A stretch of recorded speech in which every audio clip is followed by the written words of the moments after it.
podcast, and we are live on Facebook, YouTube, Twitter, Twitch, and LinkedIn. And we have a very special guest today. We are here with singer-songwriter Ryann Eve. How you doing, Ryan? I'm doing fantastic. How about you? I'm doing great. Was there a delay there, or did you just... Could you hear me? Yeah, a little bit of a delay, a little bit of static, but it's all good. I can hear you. Oh, Yeah. you can hear me now? Okay. No, it's no worries. I have no problems like asking technical questions or whatever. I've had a situation where the first 7 minutes of our interview was muted and they couldn't hear Oh. either of us because I ran those ads I was telling you about. So Mhm. Ryan is only 15 years old. She's been singing since you were 8 or 4 or... It's probably younger. I don't know. I mean, I took lessons, I think at like 4 or 5, like actual lessons, Right. but definitely for as long as I can remember, I'd say. Right. And my cousin Amy is her mom, and she had posted some of her songs on Facebook, and I really thought they were great, and I shared them with my family and my kids and my girlfriend. And then I was like, oh, well, this podcast is like older people, and it's people who have a 50-year career. I was like, I want to interview her then, though. And then you did this other song called Same Shirt, Different Day. And I was like, all right, that's it. This song is amazing. I'm going to like interview her. And then I was like, okay, you know, you've got some videos, but you don't really have a music video. And I'm a video editor. And your dad went out and shot the video. I edited it. You performed in it, and it's Mhm. great. And we made a music video. So it's so crazy. It's, it's so cool that we did that. So I'm going to just get to some ads here real quick. I'm going to go full screen, so relax and drink some water. And then I'll come back and we'll start our little chat. Okay, so let's see. I am number 5. Everybody, these are the ads here. First, let me announce that I am now with the Geek Vibes Network. This is so crazy. This is a huge website. They have 50,000 Twitter followers. They're on Instagram. They have sports, news, podcasts. They have tech and gaming stuff. It's a huge, huge website. And they have welcomed me to their network a couple days ago. And my audio podcasts and my video interviews are going to be on there. So, hey to Kanan and Tia and the whole gang. Thank you so much. This is the first time, my first shout out for Geek Vibes Network. Thank you so much. I also have this partner, Restream. I'm going to show a quick ad right now. So Restream is a service that takes your live and sends it to several places like YouTube, Twitter, and Twitch. It also has a live studio, which is very cool. You can roll in video, clips, pictures. It's amazing. It's an all-in-one platform. That's Restream. And also, I have this software called eCamm that's running this little internet TV show right now. It's same thing. It's like a Jimmy Kimmel show. I can roll in. I have different cameras. I can roll in clips. I can roll in pictures. I can play music. I can play sound effects. And you guys can all comment live. If you have any questions for Ryan, comment. And all you have to do is go to this live post that's right now on Facebook and YouTube. And in the comments, you'll see a Restream link, a Geek Vibes Nation link, and an eCamm link. And man, I'm exhausted from doing ads, but Ryan is back. Hey, sorry. Yep. I got to get through all that stuff, but I'm so excited to be part of the Geek Vibes Network. So Ryan, we have a Mhm. picture of you. I'm going to put up right here of you at 8 years old singing at the Join the Band music lessons school. Only 8 years old. Oh my goodness. And we're It's going to show a clip here real quick of you singing Alicia Keys' That Girl Is on Fire. That's the name of the yeah, I song. think this girl's on fire, I think. This Girl's on Fire. Yeah. And you're hitting the high notes at 8. It's so crazy. Your dad sent this to me. Greg, and by the way, shout out to Greg. Greg did an interview. He's done a bunch of TV shows, and he just did this Netflix show, Bruce Brothers, which is very funny. He's a showrunner for that, and he shot the video. And we have had an audio podcast interview that I posted a little while ago on Apple Podcasts and Google and Spotify. That is a great interview for anybody who wants to be a writer in television. So check that out. Okay, so we are going to show this clip. I know it's for me. I don't want to show clips when I'm 8, It's but it shows how far you've come. It's amazing. I mean, because I can't believe you're 15 and you're making this music. It's so crazy.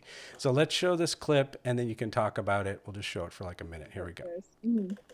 She's just a girl and she's on fire.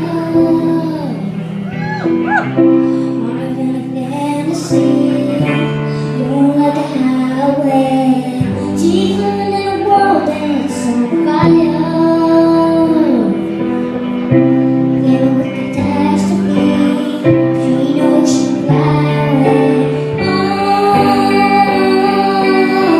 she got both feet on the ground. And she's burning it down.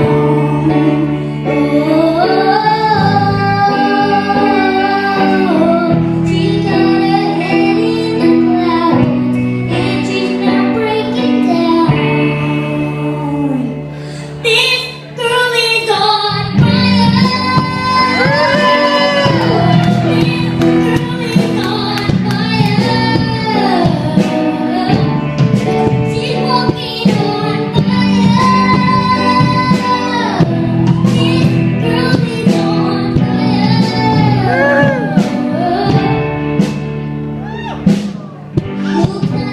Okay, that is so cool. Ryan, you're only 8 years old. You're up there on stage. I mean, what did that I feel like? Was that your first performance? Oh, I mean, I think 8 was when I started performing out, if you could really call it that. But I mean, I'm just shocked by how short my hair was back then. But Yeah, yeah, it was very I short. oh my goodness, it feels like a lifetime ago. But yeah, that was the probably the first time I performed out. It was at Roxy, I think on Sunset Strip or Sunset Boulevard, one of the two. But we basically it was this organization called Join the Band. My parents wanted me to do something with my free time, and so they popped me in there, and I just became the singer of this little band they put together. And since like 8 to 10, I think was the 2 years of of my life, I was just singing at Join the Band, singing at little like venues that they would organize for us, and having like a little taste of what Stardom was. I mean, I thought I was a really big shot just performing out there. um, but yeah, I mean, I think Join the Band was probably my first time performing. Very cool. And I mean, if you don't remember, it's fine. But can you remember what that felt like being up on stage for the first time? I mean, I remember I was really nervous. I really had to pee a lot.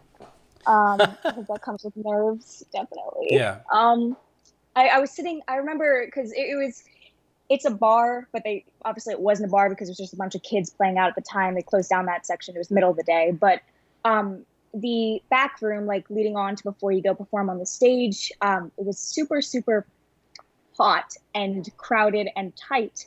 And I was just sitting there and I'm trembling because I always get like huge like performance anxiety. And then they're like, no, you're going to do fine. You're going to do fine. Because there's like counselors there or whatnot, instructors.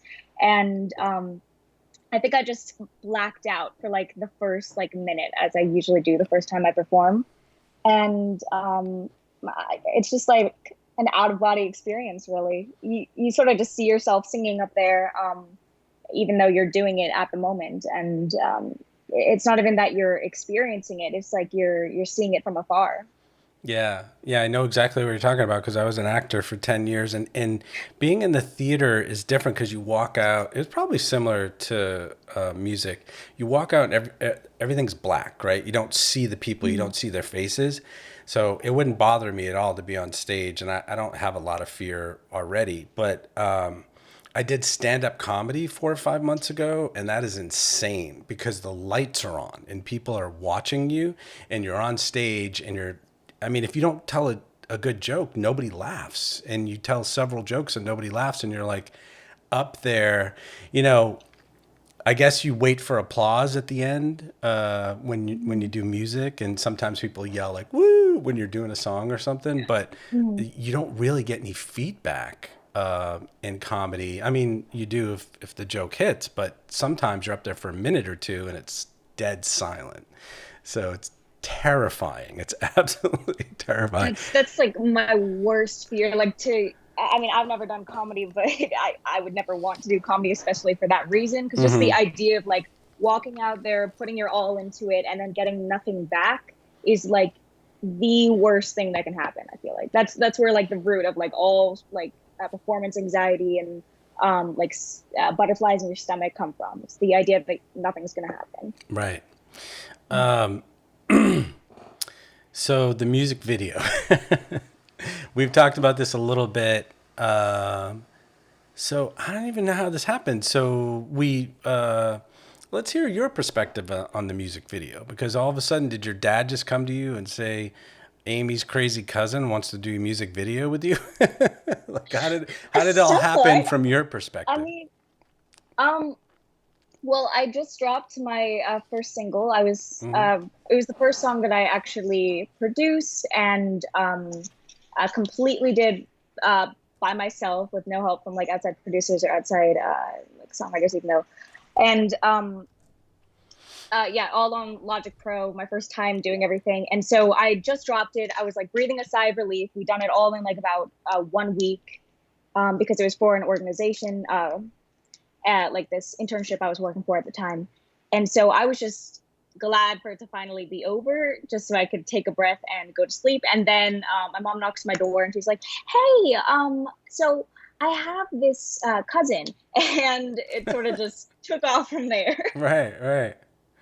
So I'm just curious. I didn't really get to ask you this. So your dad and you went out, and was it just like an hour that you shot stuff, or did you shoot it all weekend, or how did you? Because I sent you a list of shots that would be great, but your dad said you already had a list that was similar, and everything was great that you shot. So I'm just curious about the process before we show the music video. How long did it take you guys to put it together to shoot it?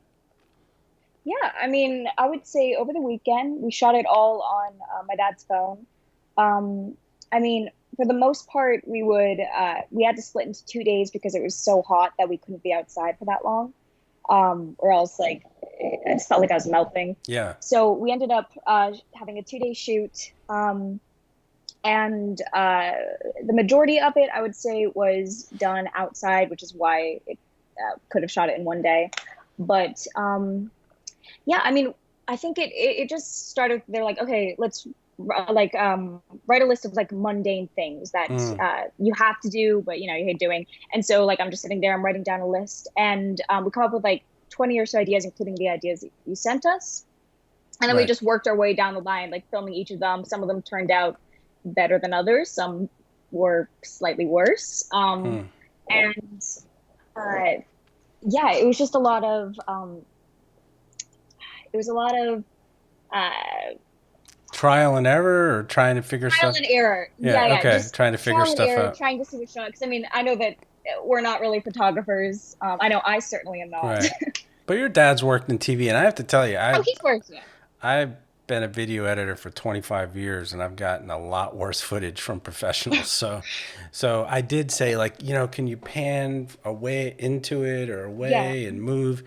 And your dad did that, and the stuff looked great. And then I just found some effects, and it came out great. It's a great song. That's what you need first.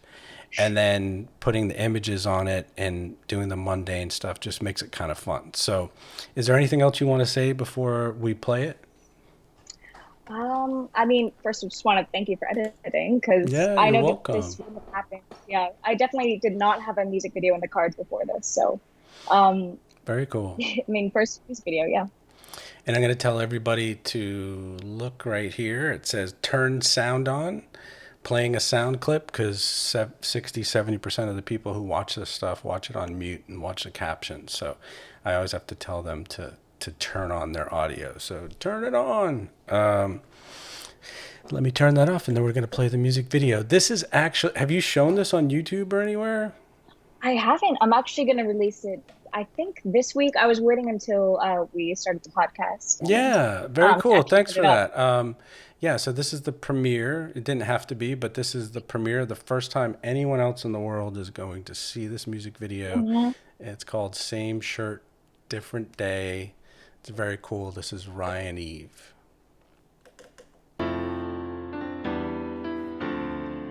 I'll wear the same shirt Sunday as I did the day before. I don't have nothing on Monday, so what's one day more? I'll keep my same sweats Tuesday, 'cause they fit my physique. I'll wear the same clothes till the end of the week.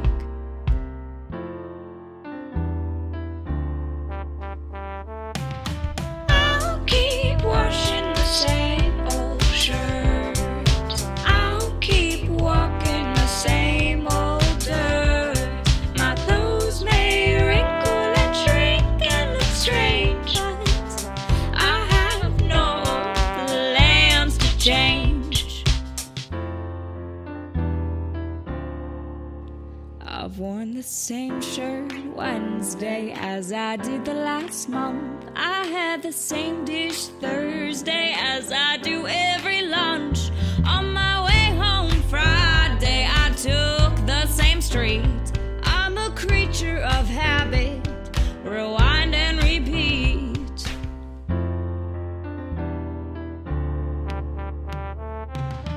I'll keep washing the same old shirt. I'll keep walking the same old dirt. My clothes may wrinkle and shrink and look strange, but I have no plans to change. I'll keep wearing the same old shirt. I'll keep bruising and feeling so hurt. People like me keep our shirts all the same. We have more than one, but we never change. I'll keep washing the same old shirt. I'll keep walking the same old dirt. People like me, oh, we never change.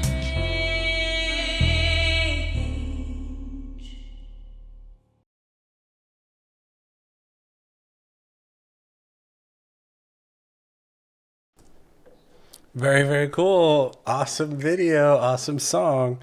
That is so cool, Ryan. Okay, so we're just going to add a couple comments to the broadcast. This is, I know it's your mom, but she says, great video, Amy. Thanks, Mom.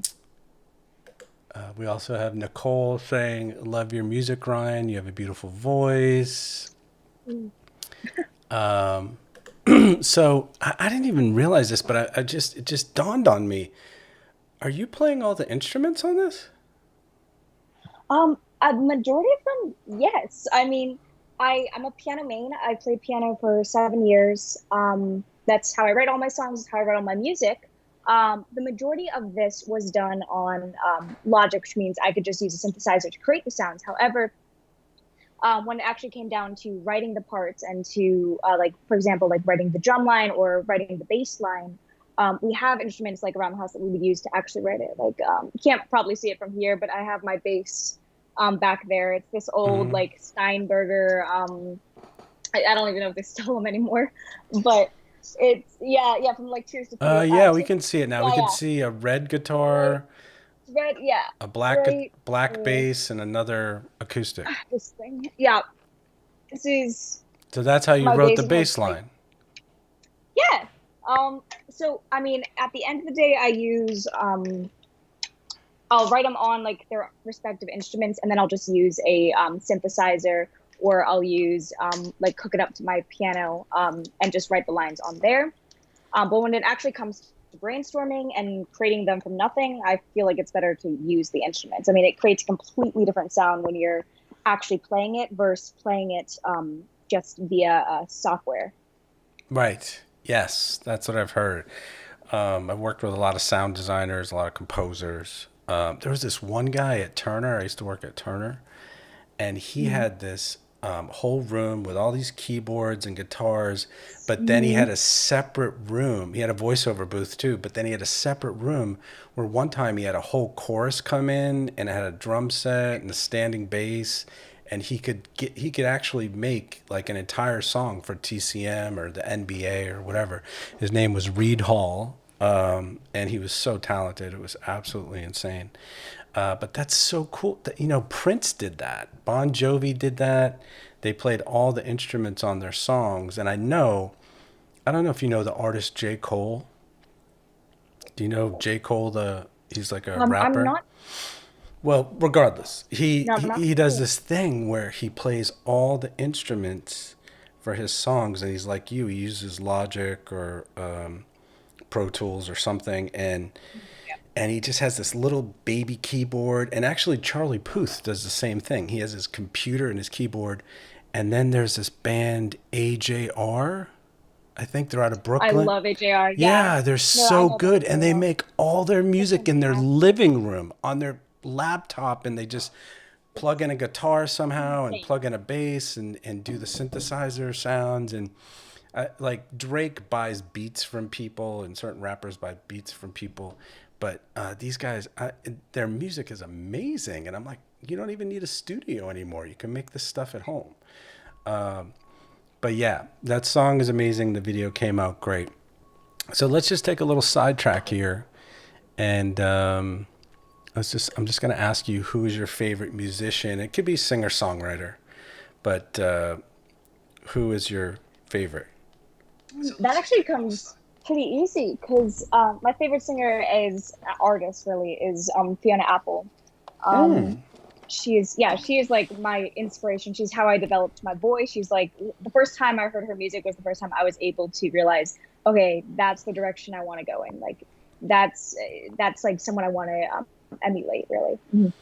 Very cool. And are you a fan of her famous song there? I forget what it's called, or do you go deeper into her albums and like the Oh, entire albums?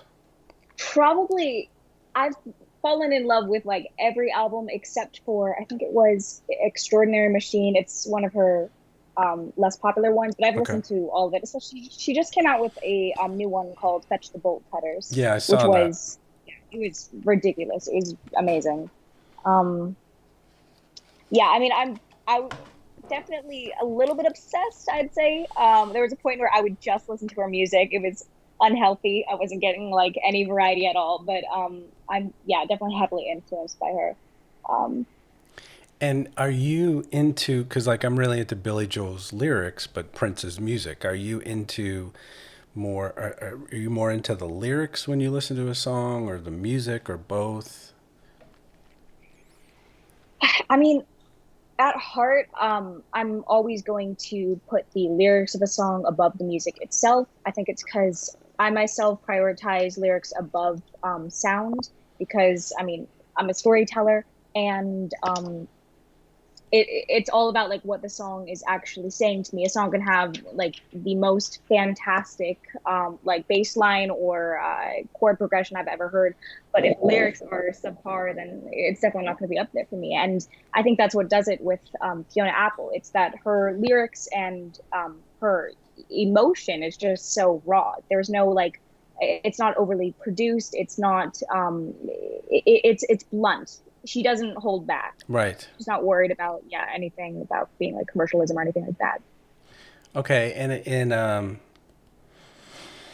just have to say, you're so mature and you're so smart. Like I'm so amazed by young people today. My children amaze me too. My son is trying to do computer engineering, and my daughters are trying to be doctors. And all I wanted to do is like eat Doritos and take naps when I was your age. Like I had I want to do that. yeah, I just didn't have the ambition. I mean, you guys are so brilliant. I don't know where it comes from. Maybe it's because you have very smart parents. But Oh, thank you. but yeah, what I was going to ask you. Oh, so this next song, Another Sip, you have to explain it to me. You have to explain the deepness of the soul that you have. And you're almost like a 40, 50-year-old woman that plays blues, or I hope I'm not insulting you. that Oh, no, plays that's blues or jazz or something. Like, I'm like, how does this young woman play this music at her age? Like, it seems so soulful. Is that something that, how does that, because you're influenced by different kinds of music? I mean, it's so different than the Same Shirt song. yeah, the Same Shirt was actually the first time I wrote in a different genre. This is my usual genre. Okay. It's because I'm actually trained in jazz and Motown. When I was little, I auditioned to get into this place called the Conservatory in Los Angeles. And I mean, I didn't think much of it at the time, but I ran into this wonderfully, like, fantastically talented woman named Pamela Vincent. And she is a R&B singer, background singer. She's sang backups for like Aretha Franklin, for example. Wow. And yeah, she is fantastic. And somehow she took me under her wing. And when the conservatory ended, I just went off to lessons with her. And I mean, everything I know now about music is one way or another connects back to her. She taught me Okay. about, yeah, all, like, my love for soul stems from her. That's actually my goal in the future is to bring is to modernize soul and to bring like the like old soul, old Motown, jazz, blues, but bring it into a modern era, like with alternative and pop influences. I think that's the sound that I want to go for. And That's very cool. Did you see La La Land? I did see La La Land, Yeah, yes. because that's what John Legend's character is trying to do, and Ryan Gosling is like, dude, this is jazz, leave it alone. And he's like, no, we have to modernize it and make it, more accessible to young people, or else nobody's like, people are stopping to going to jazz clubs and stopping going to. And I'll just do a little aside so you can take a break and drink some water. So I went to school in Boston. I went to Emerson College, and there was this club, and it was at the bottom of a basement apartment, and it had old jazz musicians jamming to jazz and blues and bluegrass and Berklee College of Music students. So these kids were really young and these guys were really old, and they had pianos and stand-up basses, and you just walk in there and it was free, and you just got a drink, and it would blow your mind the way that these people could play this music, jazz and bluegrass and blues. And I've just always loved that kind of music. I love Coltrane. Charlie Parker was a big influence on one of my mentors, who was an art teacher. And he played Billie Holiday, Charlie Parker, Aretha all the time in the art class while we would draw and make stuff. So I love jazz, and it's not that I like this song any less. It's just totally different, and it's really interesting that you want to make it modern, because you can do the modern stuff and I don't want to say older stuff, but the more traditional music, Yeah. jazz and stuff like that. And it would be really cool if you had a song that brought them both together, because these are two very different things. Is there anything you want to say before we show this Another Sip video? I would like to say that I think for the video you're gonna play, my piano's a little bit iffy on it. I wrote that song the day that I performed it out, so that is like the first time I've actually played it. Wow. Yeah, Okay. I literally wrote it, and I'm like, oh, why don't we go to an open mic? And so we went to an open mic, and yeah, that was my first time playing it, so piano's a little sketchy, but Very cool. Okay, here we go. Another Sip by Ryann Eve. I drank a bottle of insecurities to keep it from spilling.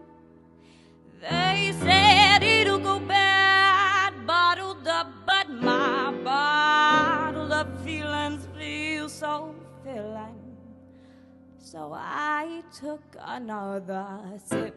I thought maybe I liked the taste of it. Then I spat it right out. My throat was going through a drought, so I took another sip. They said, don't eat your sorrows, or you won't have any leftovers for tomorrow. But I set the table, the napkins, the plates, and I was still hungry after I'd already ate.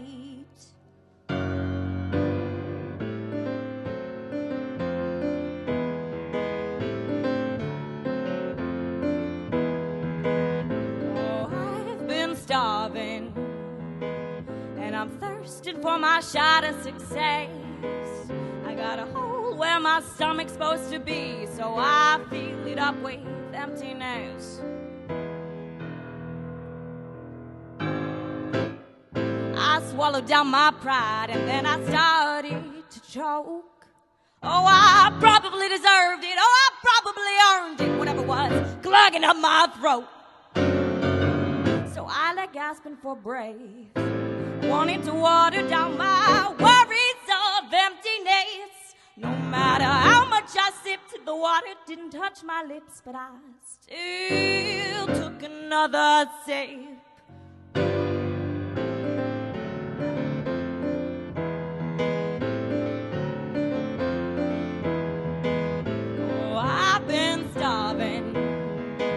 I've been thirsting for my shot of success. I got a hole where my stomach's supposed to be, so I fill it all up with emptiness. Yeah, I've been starving, though I eat till I'm gonna implode, knowing full well I will never be full until my body feels like it's about to implode. I take another sip.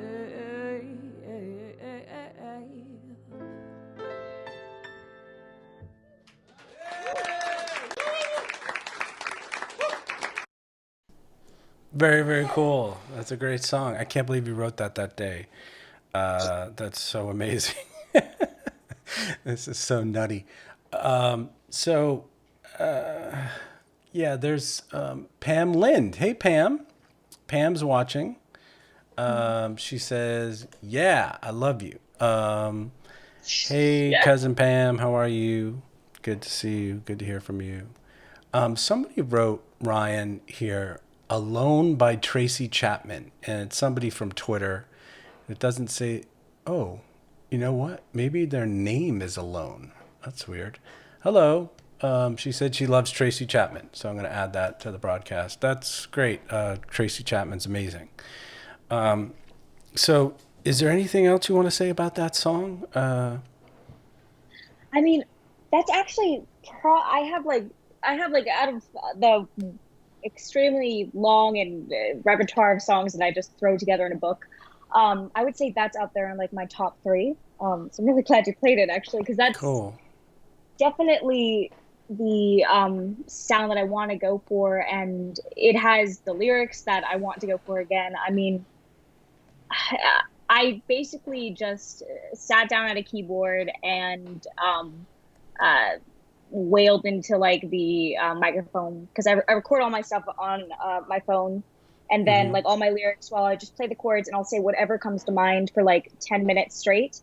And then I have the pleasure of going through it all again and hearing like all the lyrics I said before. And sometimes it'll be like gems that I'll throw in, and that's how I write my lyrics. But I feel like that's one of my most like honest songs to date. Very cool. It's a great song. So let's talk about, well, let me just tell you something before we go to advice. I had a guy on the show last Thursday, Jimmy Guthrie. He's a sound designer, composer. He does stuff for HBO Max and Turner and all these big companies.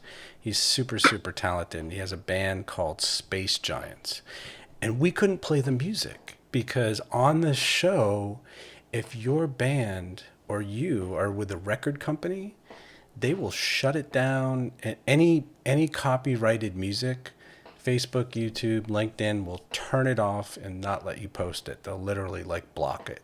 So this is something that's very cool. I mean, you're at the beginning of your career, and we get to play your songs because you haven't signed with a record company yet. Very soon. Fingers crossed. Fingers crossed. Very soon. Okay, so let's wrap it up, Ryan, with advice that you would give. I know you're very young, but you have done a lot of stuff, a lot of songs, videos, and you're very talented. What would you tell people that are that either have children, or I don't know if you could tell a 5-year-old, but someone who's younger, 10 or something, that wants to do this, what would your advice be? I mean, usually I'm the one looking for advice, but I mean, one thing I've definitely learned, for better or for worse, is you have to play every single day. I mean, if you're gonna like dedicate your life, as I plan to do, to music or to a specific craft, then you need to put your all into it. And even if that just means like sitting down for like 3 minutes and scribbling onto a napkin like some random lyric ideas, or slamming your hand at the piano, even if you can't play, as long as you interact with music just once a day, you'll be set. I mean, it's all about like keeping the passion alive. Very cool. Yeah, I have a friend, Bob Jurgens, who's a comedian in New York. He also does voiceover now. He has a 10,000 hour rule, which I thought was very interesting, that you have to work at something for 10,000 hours to get good at it. And it's a basic, time to get good at something. And I've heard lots of different opinions about it. But yeah, I think what you're saying is totally correct, is that you have to do it every day. And it has to be, your passion has to be something that is never a chore. It's always exciting. It's always like, I love to do this, whether it's, carving wood or making music or whatever it is, playing piano. So this has been great, Ryan. This is so cool. We saw a few of your videos. I am going to, like I said before, make this into a podcast in a couple of months, and that will be on Apple and Spotify and all those places. Right now, this is going to be on Facebook, YouTube, Twitter, and Twitch, and you can share it yourself and copy paste it. I know you did some Instagram stuff with a clip from your music video. And this Geek Vibes Nation, check it out, because they're also going to post it. They'll post this tomorrow, and they'll post the audio podcast also later. And they have a huge reach, a huge audience. And if you go to their Geeks Vibe Nation Entertainment podcast page, click on YouTube, you'll probably see this video tomorrow. And then if you click on Apple, the Apple icon, in a couple months, you'll see it there. And this is going to help out this podcast a lot. So, thank you so much for doing this. This has been so great. Thank you for having me. Yeah, and Thank it's you so cool. much. I always tell people, like, I worked with this guy, Wayne Johnson, for 10 years in an edit room, and I found out things about him that I would have never known if he wasn't on the podcast. Like, even though we sat together for hours and hours over years, he told me about his childhood. He told me about his upbringing. And the interesting thing is, you guys are out in LA. I'm in Atlanta. I've tried to do a family reunion. Amy knows, a couple times, with Tara and Anna. Hey, Anna. But it hasn't worked out. We kind of did a virtual Zoom thing a couple months ago that was really fun. But yeah, I saw Amy with my brother in San Diego just quickly for a few hours. And like I said, your dad was on the podcast. So it's just good to meet you and say hello. What is your sister's name? Sabrina. Sabrina. Yeah, Sabrina. Say hello to Sabrina. And Okay. and hopefully we'll all meet someday, and you can meet my kids, Natalie, Sam, Can't and wait. Skylar, because they're brilliant just like you are. All right. I don't want to embarrass you. Thank you so much for doing this. Thank you for having me. Yeah, take care and good luck with everything. I will be watching, and I know a lot of people will be watching to see what happens with your career, and I wish you the best of luck. Thanks. Bye-bye.